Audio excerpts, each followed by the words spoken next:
যারা বলেছিলেন বিরিয়ানিতে নাকি লাল ঝান্ডা থাকে তাদেরকে বুঝিয়ে দিলাম লাল ঝান্ডার হিম্মত কি। কথা বলবার আগে ভেবে চিন্তে বলবেন। লাল ঝান্ডা আপনাদের মতন চুরির টাকা, সারদা নারদার টাকা দিয়ে কেনা হয় না। শহীদের রক্ত প্রতিটা লাল ঝান্ডার সুতোর সঙ্গে লেগে রয়েছে। সেই লাল ঝান্ডার হিম্মতটা বুঝিয়ে দিলাম। 29 তারিখ পুরো পিকচারটা দেখবেন, ট্রেলারটা আজকে দেখানো হলো। বিজেপি মানে আবার কি? তৃণমূলে বিক্রি হয়ে গেছে, ওদের লোকেরা দাঁড়িয়ে ছিল, বেঁধে রাখবেন, চেন দিয়ে সজলকে বেঁধে রাখবেন। এত বড় বেইমান যে ভোট শেষ হলো না, এখন থেকেই বলতে শুরু করেছে তৃণমূলে ড্রাইভ মারবে। 5 বার তো দল বদলাবে, আর কতবার দল বদলাবে? আর ধরুন এখানে তৃণমূল চায়, এটা RSS চাইবে। RSS এর দলই হলো তৃণমূল।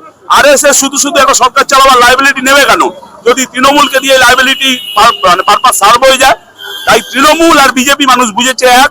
আর সজলের মতন সব ঘাটে জল খাওয়া লোক ও আসলে তৃণমূলেরই মাল, এটা বাংলার মানুষ বুঝতে পেরেছে, মহানগরের মানুষ বুঝতে পেরেছে। তাই 19, 21, 24 ওরা যে বেইমানি করার সুযোগ পেয়েছিল, এবার আর মহানগরের মানুষ ওদের বেইমানি করার সুযোগ দেবে না।